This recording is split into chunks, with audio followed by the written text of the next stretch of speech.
Okay. Okay. We're live now. Thank you. Okay. Good evening, everybody. Welcome to the March's Accounts and Audit Committee. Before we start the meeting this evening, we've unfortunately heard the sad news of the passing of Councillor Tony Greaves this morning. Councillor Greaves has been a long-standing member of Pendle Borough Council. So before I start the meeting this evening, I'd just like us to take a few moments in remembrance of Councillor Greaves.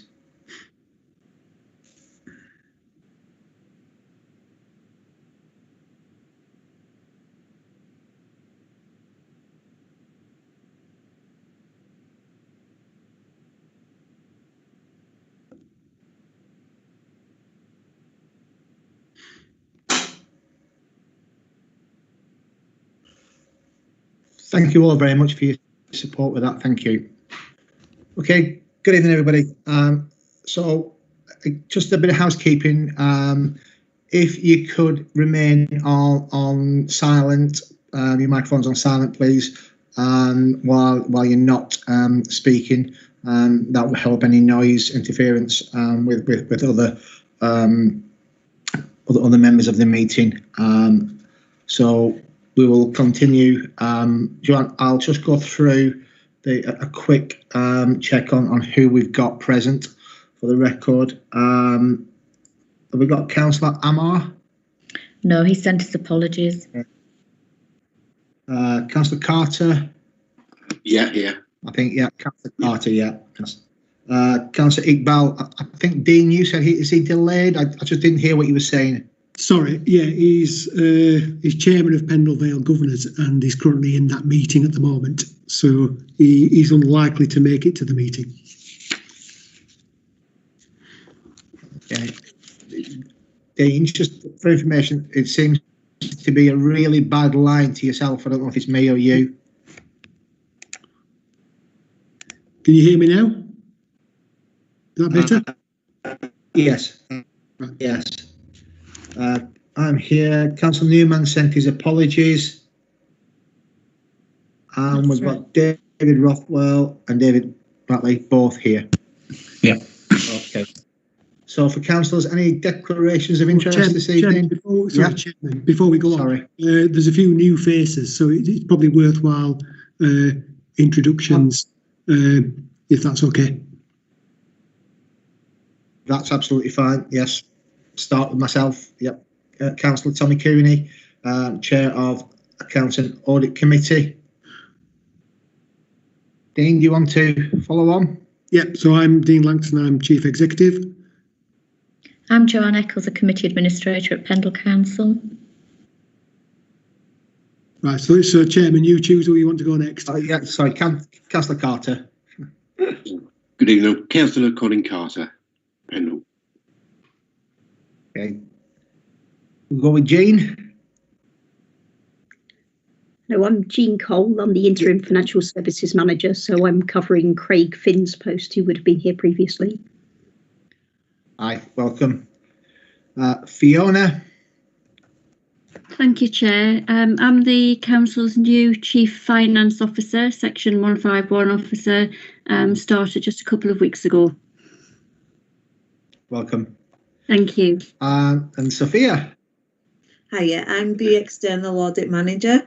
Can I also add Georgia Jones's apologies? She is the engagement lead, but has a clash for today's meeting. No problem. Ruth. Hi, I'm Ruth Parker. I'm the Engagement Manager, MIAA, and provide you internal audit service. Thank you, Ruth. And David Rothwell. Good evening. I'm David Rothwell. I'm an independent member of. Okay. Thank you very much, everybody. So, declarations of interest.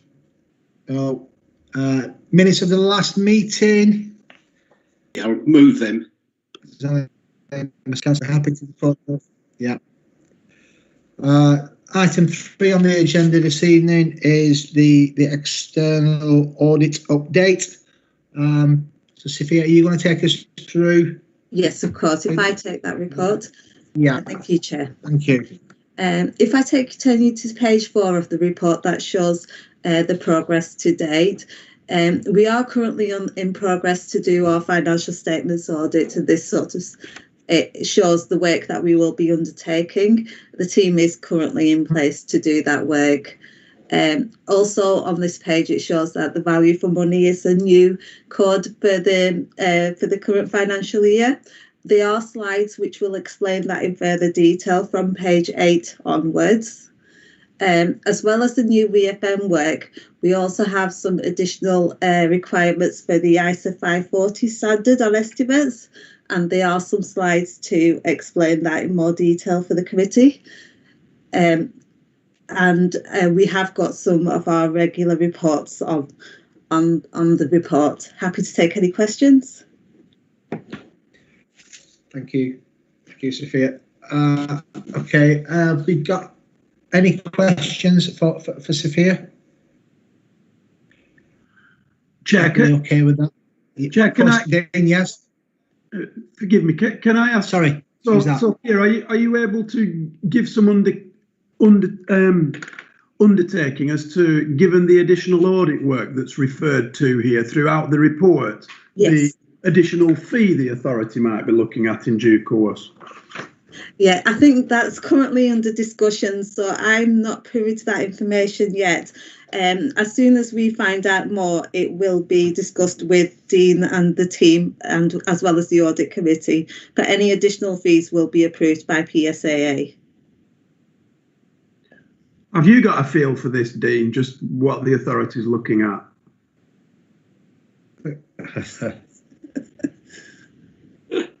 Sorry. Yeah, in terms of, we have set aside an additional amount in the budget for additional fees. As Sophia's said, the issue is that fees are determined by PSAA, Public Sector Audit Appointments. So the council can only ever, I suppose, appeal against any fee increases if it's not happy with them. But ultimately, it is for PSAA to set the fee rates.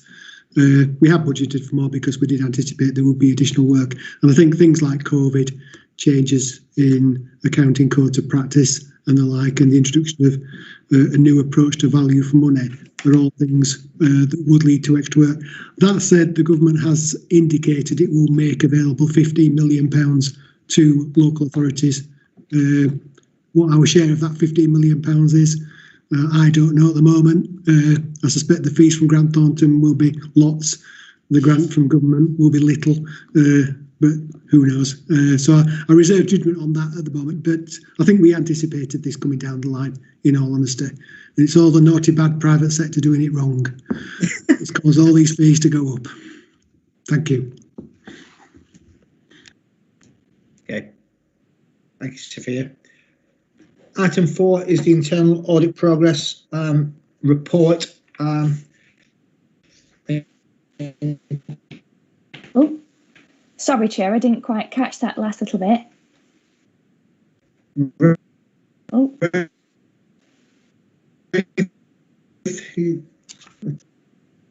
Oh, sorry. Yeah, you're back. Shall I continue? Sorry, I couldn't quite hear. It went all crackly. Sorry. Yeah, right. Sorry. Yeah, internal audit progress report update. If you're struggling to hear me, just put a hand up and I'll stop in my train of thought. So yeah, please find attached the progress report, highlighting the work that we've got ongoing at the moment and just some of the key messages following some of the more positive outputs that we've had. The exec summary in section 3 of the report just highlights that progress and those agreed assurance opinions and follow-up position. I think I probably want to draw your attention to page 2. Again, this just highlights the status of the plan. I'm pleased to report some positive assurances in relation to the health and safety audit that we undertook and the very detailed follow-up of the GDPR review.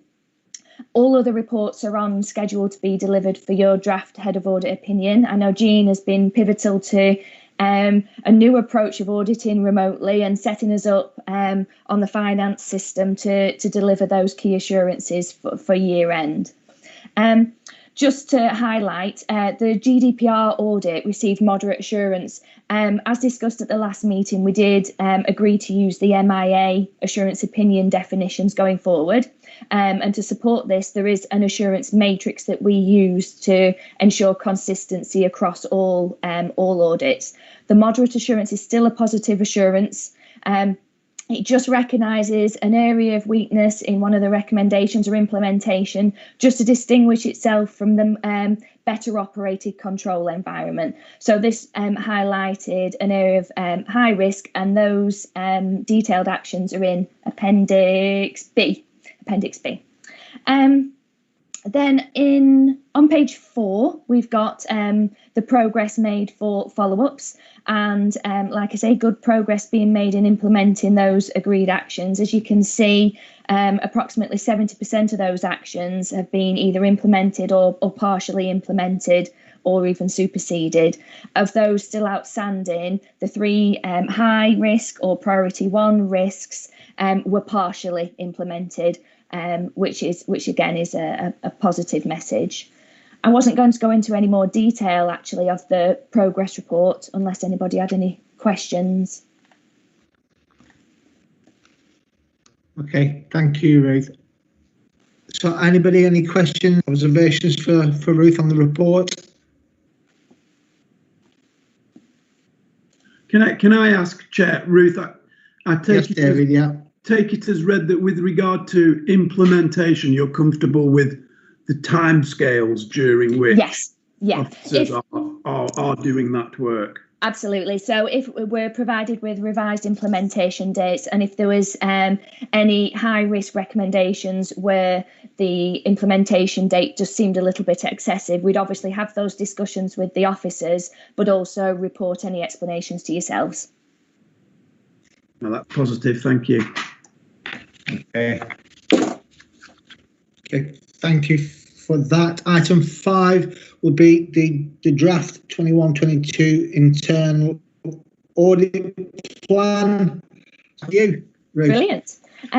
So in accordance with the public sector internal audit standards, the head of internal audit is required to provide you with an annual opinion, and that's based on and limited to the work performed for overall adequacy, effectiveness of your risk management, control and governance processes. So this is obviously achieved through a risk-based plan of work, which is agreed with management and management team, and then subsequently scrutinised and approved by yourselves. So the draft internal audit plan I present today is based on our own full risk assessment, and prioritises coverage based on a combination of risk ratings, organisational impact, and just recognition really of the wider assurance mechanisms that you receive. We then follow that up with discussions with Dean and some of the execs within the organisation, just to make sure that there's adequate coverage and it's a balanced plan. So making sure that each of the service areas you can receive assurance from them. The plan itself has been scrutinised by the management team on, I think it was the 16th of March, so it was last week, whilst also acknowledging that obviously with the ongoing pandemic, it remains really important that your plan is flexible to respond to any emergent challenges that you have throughout the year. The detail and the objectives for each review are highlighted in Appendix A. And again, it's important that we acknowledge there are other key risks, and the profile of expected delivery is over the 3-year period is highlighted in Appendix B. I wasn't going to go through too much detail into any of the objectives unless I had any questions really. That's fine, Ruth. Thank you. Anybody got any questions? Can I ask a question, Chair? Really, just for context, and it's just of Dean, and it's by way of a reminder, or almost in terms of client function review and the reference to services received from Liberator. What's the extent of those now, Dean? The extent of the services received from Liberator. Yes. So Liberator provide revenues, benefits, human resources, IT, customer services and property to us. So the reference in here to that audit, if I'm right, Ruth, is an audit of the client function of that, as opposed to the services themselves. And throughout the audit plan, whether that's this coming year or over the next 2 years, there will be audits of the services provided. So, for example, there will be audit of land and asset management, for example, and that will cover the property bit. There'll be an audit of housing benefits and the payment of housing benefits, because that's a requirement of us to do that, and external audit will do an audit of that. So there are components of audit work done around the services provided by Liberator, but this particular thing is about the function of the client function that oversees the contract. Thank you.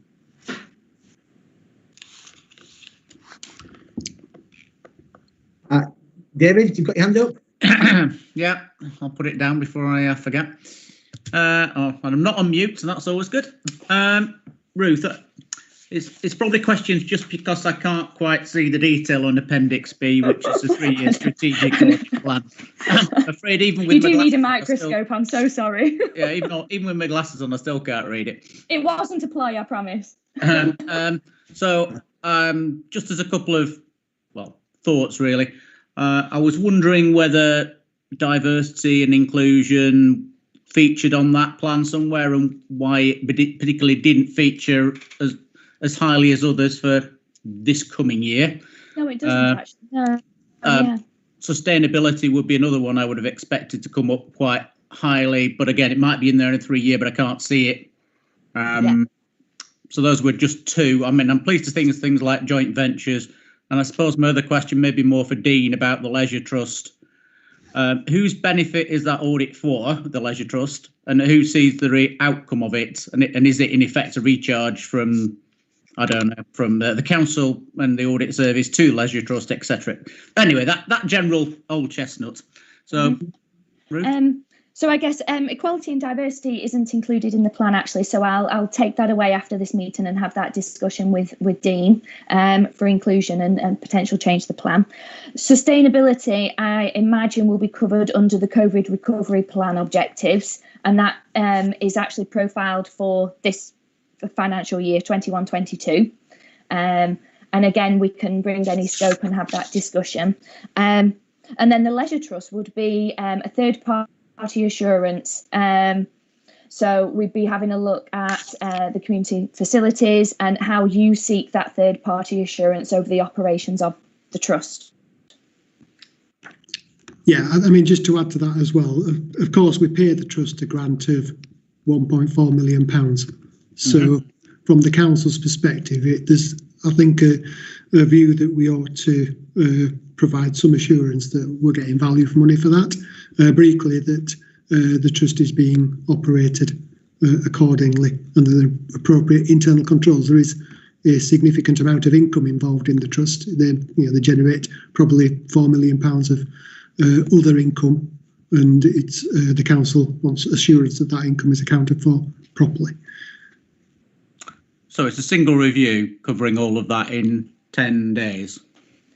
Now then, well, I think need to get my mic. Yeah, sorry, it's one of those ones where, as you're probably aware, you want to take a risk assessment of where the risks are and apply the time accordingly. So bear in mind, I think it's an audit that will take place annually as well. Yeah. So you may feature in 1 year an establishment audit as opposed to an income audit, as opposed to a risk management audit within the context of the trust. That's how we've operated it up to now. So we pick a different kind of topic each year. Okay. Apologies, I haven't got my microscope, and I'd want to just make sure that it is profiled for the 3 years, but if it's not, I'll make that change. Thank you. Thank you, everybody. Moving on to item 6, which is the corporate governance risk management update. So I will take that, Chairman, if that's okay.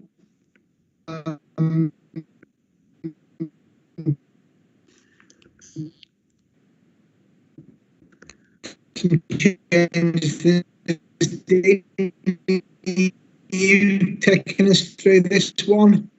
Yes, Chairman, I will I do. think we've lost Dean. You're back. I think we've all lost you, Chairman. Is it me? Councillor Cooney, I wonder whether you want to turn your microphone off, sorry, your camera off, and we might be able to hear you a bit better. Done. Right. So, Better? Chair, are we okay to go, Chairman? We are, yes. Yeah. Oh, that is better, yeah. Yeah. So this is a regular report we bring to you, so you get this every quarter or so, and it provides you with an update on our arrangements for corporate governance and risk management. So just on page 2, you're probably aware by now, we comply or attempt to comply with the Sit for Solace good governance framework, and as part of that there is a self-assessment that's provided, and we score ourselves against a self-assessment. And what you have in the report is areas where we have made changes on the self-assessment as a consequence of the work that we've been doing. So this is a regular review we do as a corporate governance group. And whilst I won't go into detail on the specific things in the report, just be assured that we review that on a regular basis. That, along with the work on risk management, performance management and financial management, is all encapsulated in the end-of-year annual governance statement. And as part of this report, what we've provided you with on page 5 is the action plan that arose out of last year's annual governance statement, and the issues there that we considered to be areas of potentially significant significance that we needed to keep an eye on. So what we've provided there is the action plan, the evidence and the actions that have taken place, and below that the update on each of those items. So you have assurance that those matters that we identified in last year's annual governance statement are being actioned and will be dealt with through the year. All of this will lead up to producing this year's annual governance statement, which, as you're aware, will go into the council statement of accounts, and we'll present that to you in due course. In terms of the final page of the report, we've also done an overview of the council's strategic risk register, and just giving you there the risks, the top risks that appear on that risk register, and the risk score as it stands at present. Of course, given our precarious financial position, the sustainability of the council's financial position is top of that list. And what follows on is the national crisis affecting the delivery of council services, in which COVID is the prime example of that. So that is an update for you on corporate governance. The next report you'll receive on this will be the annual governance statement for 2021, and it will feature many of the issues that are in this report. Thank you, Chairman. Thank you, Dean. Any questions for Dean? Dean, can I just ask a question on the risk register? Clearly, the impact of COVID and the ever-changing world of COVID, and hopefully moving forward, we're going to go into a different phase of COVID around recovery, etc., etc. In terms of the risk register, how often does that get reviewed? Is it twice a year? It gets reviewed by the corporate governance group on a quarterly basis, and we report that then to management team, who then review it. And we both review existing risks to determine whether they are moving up and down the risk register, but equally undertake a kind of horizon scan to determine whether there are any new risks that need to feature on the register as well, and they get scored appropriately. So we try to keep it as fresh as possible. Clearly, some of these, all of the risks are related to our strategic objectives. So the purpose of the risk register is to reflect on our ability to achieve the strategic objectives that we've set. And so it's done in that context. And of course, those things are things that will happen over a period of time. It may be one or more financial years. So it may not be the case that some of the risks will move a lot in that period of time. They may well be quite stagnant, because some of the actions in themselves are long-term actions. Yeah, okay. That's fine for me, Dean. Thank you very much for that. Okay.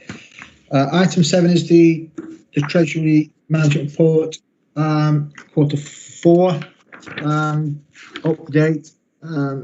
Dane, this is you again. Yeah, so just a quick run through on this. So it's the quarter four update, but you'll appreciate we're having this meeting on the, 25th, and we haven't got yet to the year end yet. So it's not the full quarter four. It was written on the 12th of March. So it's at that point in time. In terms of our long-term borrowing, we started the year with £23.3 million. We will end the year with 22.3 because we will repay £1 million at the end of the financial year and won't replace that debt at this point.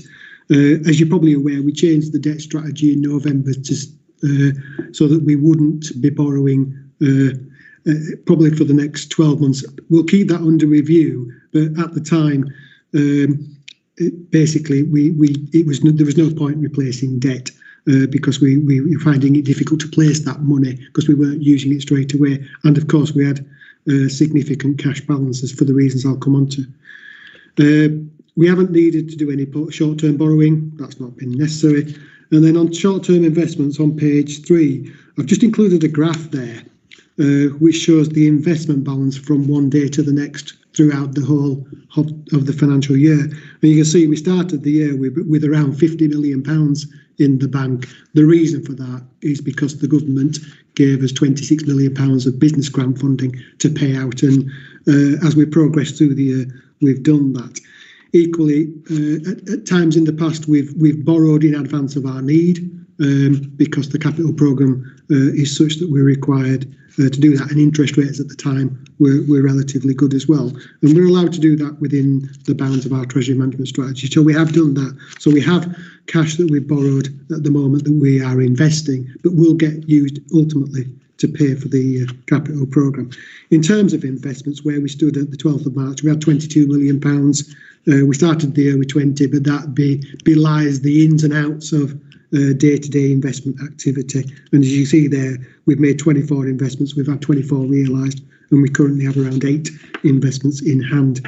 Over the page on page 4, top of page 4, you'll see there the spread of investments. Of course, we're following the principles of SLI, so it's security of the funds first, then liquidity, and then yield. We do not chase the yield, and as probably most of you know, there's no point doing that at the moment because there is no yield, bank rates, rock bottom, so there is no return in the market as such. But nevertheless, that wouldn't be our primary target. What we are doing, as said in paragraph 19, is we are using the money to fund the council's cash flow. We're internal borrowing as opposed to going out and getting funds from the market. So that's the position as it stands at present. I don't expect it will change significantly between now and the year end. And at the council meeting on Thursday, the council's treasury management strategy for next year will be approved. Thank you, Chairman. Thanks, Dean. Okay, anybody got any questions on the treasury management update from Dean? Okay. Item 8, closure of accounts. Again, I think this is you, Dean, again. Yeah, my final one, Chairman. So here we go. Yeah. So again, this has become a bit of a perennial, which is an assessment of the council's going concern status. But over the page, you'll see the paragraphs that I've taken out of the Code of Guidance, Code of Audit Practice for 2021 ongoing concern, which explains that it is unlikely that the council will ever be anything other than a going concern because government will generally step in, and we've seen examples of that already in the last financial year with places like Croydon, Nottingham, and so on and so forth. So the likelihood that councils won't be a going concern, I think, is reasonably remote. Nevertheless, and for Sophia's benefit, because she's here, external audit requires us to undertake an assessment of our going concern status. So I have done, and it's all set out in the report. So what you've got is an assessment of the council's financial position in the current financial year, which indicated we would be looking at an unspend of 194,000. I think the likelihood is our unspend will be greater than that, not least because of the amount of funding we've had for COVID and the need to retain some of that for future COVID expenditure. Clearly, 2021 has been an exceptional year for a variety of reasons.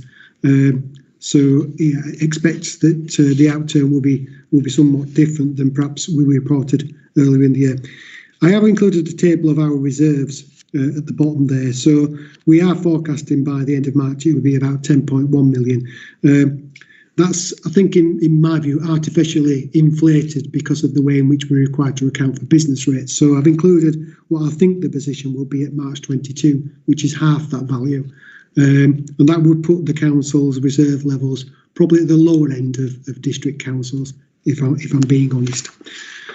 In terms of the over the page, as you're probably aware, we set the budget in February. We balanced the budget with a few savings to achieve, so that's a good position to be in.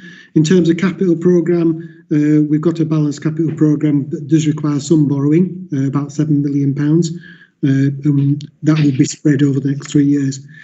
In terms of the council's balance sheet, we will produce the balance sheet as you expect, and we will present that to you as part of the statement of accounts. I won't say anything more on that. We'll probably consider that when we bring it to you later in the year. I have included some information on COVID in terms of the funding we've received, both in the current year and the next year. And then, probably more importantly, is looking ahead to the future and the council's medium-term financial plan. I think as you, Chairman, and Councillor Carter are aware, whilst the budget is balanced in 21-22, there is a significant funding shortfall in 22-23 onwards, and that's about £3 million at the moment. The issue for the council, and indeed all councils, is that none of us know what the funding will be provided from the government from 22-23 onwards. So the government has committed to doing a spending review in autumn, and at the same time local government is subject to what's referred to as the Fair Funding Review, and there's also a review of business rates retention as well. And just to top all that off, they're doing a review of something called New Homes Bonus, which has a bearing on some of our income. So the whole regime of local government financing is up for review in my view, and we don't really know what the outcome that will be. So that's something that we hopefully should find out later in the year. On the back of all of that, for the purposes of a going concern assessment for 2021, I can safely say we are a going concern. What I can't do is give you assurance that that will be the case from 22-23 onwards. Thank you, Chairman. Thanks, Dean. Anybody got any questions for Dean? Dean, just a question. It's just coming to my mind as you were talking through the report. You were talking about the cap at circa 7 million. That'll be sort of obviously borrowed as and when into the future. With the level of borrowing being so low at the moment, would a consideration not be given to borrow some of that sooner rather than later? Yeah, so my reference earlier about changing the debt strategy for one of no borrowing, I did that as a temporary measure to just help us with driving down the amount of investment balances we've got. So that was then. You'll see in the Treasury Management Strategy that's going to Council tomorrow evening that the intention will be to look at borrowing between 3 and 5 million, I think is the number I put, over the next year or so. For the reason you say is that interest rates are generally low at the moment. The issue I have is that, of course, if interest rates are low, but nevertheless they are greater than what we would get from investing that money. So there's a holding cost to that debt. And so we just have to bear that in mind, because ordinarily you get some of that cost back in an investment return, but given investment yields are rock bottom, that's unlikely. So we'd have to meet the cost of that. So the decision on borrowing, I think, is one which we will have to keep under review as the year progresses. And I probably, Fiona's on, so of course Fiona's the Section 151 officer, not me, but Fiona and I'll have a discussion about when we're going to borrow, because I think it's likely that we probably will borrow in advance of actually using the money. to secure lower interest rates. It depends whether interest rates go up, if I'm honest. If we see a signal that they're going to go up, we may well go in there and borrow. So I'm trying to hold off the holding costs of having the debt before the interest rates go up. Because if they go up, then we will borrow. Yeah. Okay. Well, thank you for that, Dean. Thank you. Okay, we can move on to item 9, which is closure of accounts, accounting policies. Yeah, Jean. Yes. Thank you, Chairman. Thank you. This report's just basically to tell you what the amendments are to the accounting code of practice, and that's the code that we're required to follow to produce the statement of accounts this year. In the way that that's represented in the statement of accounts that we show to members before we close the accounts is we update the accounting policies. So we've presented those here for your approval. The changes this year, you'll be pleased to hear, are quite minimal. The main ones are around materiality and the definition of it, and basically it's to make sure that it's not just the large numbers, it's anything basically that would change your decision making or the user of the account's interpretation of something that's presented either individually or collectively. Amendments have been made to the wording within the accounts because IAS 9 has asked that we do that. The other changes that have happened are the EU withdrawal. As a result of that, we've had to change references from EU to UK. So that's just formality type changes. There's been amendments to financial instruments, and that's basically how things are presented within the accounts. So it won't change any numbers or the calculations, but it will change how we present things. Other than that, it's minor references to, for instance, RICS qualifications and so on that we need to include within there. So it's pretty minor, the updates. We did expect there to be major change this year in respect of leasing. That's been moved forward into next year because I think government thought we had plenty to get on with without that. There will be significant changes to numbers within accounts, but the policy and the way we deal with them won't have changed. For instance, grants, we'll have a large number of grants we need to account with by grant the way we've always accounted for grants, as in depending on whether there's conditions attached and so on. So whilst the numbers will be huge, the method by which we account for them won't have changed. So whilst you'll see significant changes in the numbers in the accounts, the way that our accounting practice won't have changed. So has anyone got any questions on those? Thank you, Jane. Everybody happy with that? Everybody okay with that? Okay. Well, that's the last item on the agenda for this evening on the Audit and Accounts Committee. Once again, I'd like to thank officers for their good work. Thank MIA and Grant Thornton for your contributions into accounts and audit. Thank you very much for your work. Thank you, David Watley and David Rothwell, for your valuable input. Thank you very much. And councillors as well. I think this is the last accounting audit before the elections. Dean, there isn't another one, I don't think. So it probably will be different people next time. Sorry? I hope not. Yeah. No, not yeah. So from me, thanks everybody for their support while I've been the chairman of the Accounts and Audit Committee. It is greatly appreciated. And that I will bring tonight's meeting to a close and wish you all a very happy evening. And thank you very much. Thank you very much. Thank you. Thank you very much.